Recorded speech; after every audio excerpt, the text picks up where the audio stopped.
Ayan, mga meses. Malakas kaya yung aking boses. Kailangan ko talagang lumapit at yung aking cellphone ay mahina wala akong mic, kaya kailangan ko lumalapit. Meron akong nagpaluto ng bagoong si Mr. Ayan, bagoong na nga sa gabi pati sa umaga.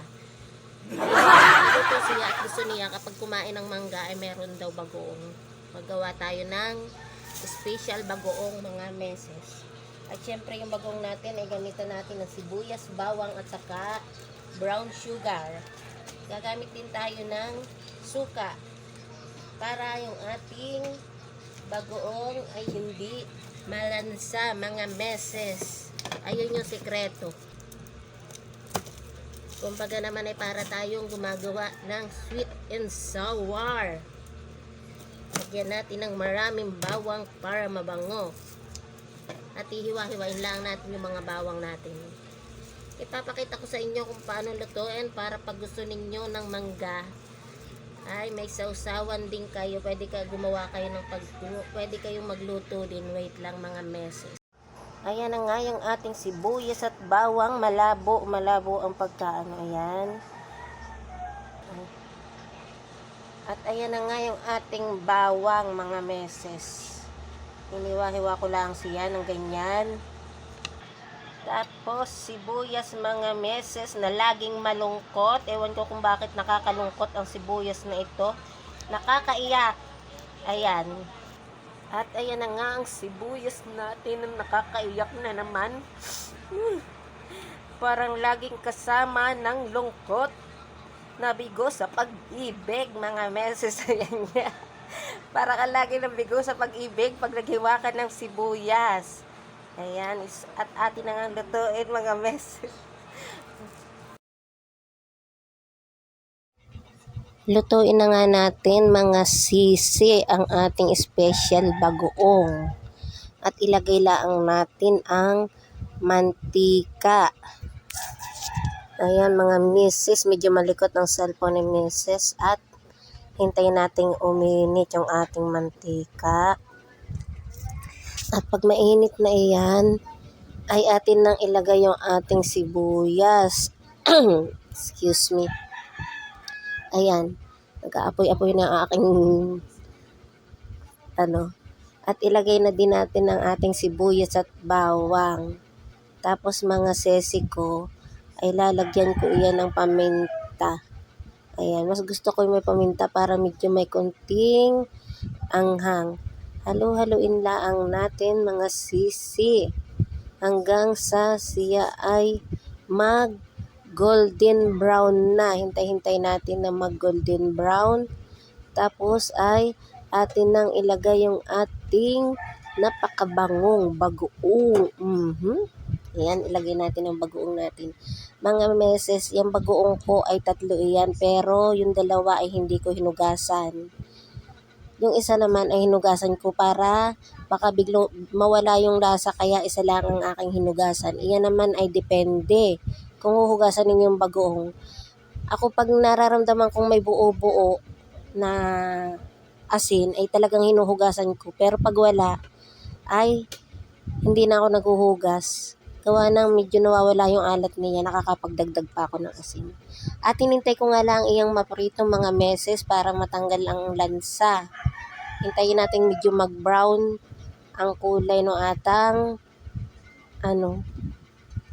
ating bagoong. Atang iprito-prito muna. Ayan, yung aking pasensya na sa aking camera at akin lang itinaas at ibinaba ko nga yung aking kalan. Hintayin lang nating maprito mga meses para hindi malansa. Gusto ko ay yung parang sangkot siya talaga, pritong-prito. At pag kulay brown na nga siya mga meses, ayan medyo nagbabrown na siya. Ay atin laang halu-haluin ng kaunti para yung ibabaw ay maiprito din. Yan, medyo brown na. Gusto ko pa ganyan yung texture ng aking talagang mawawala yung lansa niya. Medyo nagkukulay brown. Tapos pag mga sisi, satisfied na kayo, masaya na kayo sa pagkaprito, ay pwede nyo nang idagdag yung yung vinegar. Ayan, di ko na alam ang Tagalog, yung ating suka. Kahit anong klase ng suka ay pwedeng gamitin diyan. At syempre, idagdag na din natin diyan yung ating brown sugar. Yung inyong brown sugar mga sisi ay kung gaano, depende yan sa gusto ninyong dami. Ayan, dinagdag ko na. Depende yan sa gusto ninyong dami. Siyempre, titikman-tikman muna ninyo kung satisfied na kayo doon sa lasa ng inyong asukal. Yan. Pagsabayin ninyo nang isama yung asukal at saka yung vinegar. At atin lang takpan. At ayan mga sisi, nakalimutan ko ang mainit na tubig para maluto yung ating asukal at saka yung vinegar at saka yung ating bagoong para maluto, kaya nagdagdag ako ng tubig. At hintay-hintayin lang natin mga sis na iyan ay lumapot. Nakadepende sa inyo kung maglalagay kayo ng betchin, pero ako naglalagay ng kaunti lang para medyo malinamnam nga mga sisi. Ayan, hinintay-hintay ko lang yan na lumapot. At ayan na nga. Tapos naglagay nga ako ng tuyot. Tuyot na sili. Wala pa nga yung aking tagapalengke. At iyan yung sili ko ay natuyot na sa rep. Naglagay lang ako ng kaunti dahil baka nga si Jade ay maanghangang, kaya isang peraso lang yung aking nilagay na sili. At tuyot pa iyan. Talagang hindi mo malalasahan yung anghang. Meron naman na iyang paminta kaya okay na yung anghang. At iyan nga mga sis ang resulta ng aking specialty bagoong alamang. Ayan. Malapot na siya at pwede na siya. Pwede na timplado ng mga sis ko. Tinitingnan ko kung nagpi-play na mga meses. Malabo na din ang mata ko. Ayan. At ibinaba ko na nga yung aking lutuan. Dito ko na nilagay. Natatalsikan yung mukha ko, guys. At sandali lang po, master. Huwag daw maingay. Luto na ang special bagoong alameses, mga meses. Kung gusto niyo magluto ay ipinakita ko na yung aking mga ingredients. At luto na siya mga sis. Oh, malapot na. Ayun nga lang, wala pa yung aming mangga, namamalengke pa. Magbabakod daw kami nito pag pinasyal si Jade.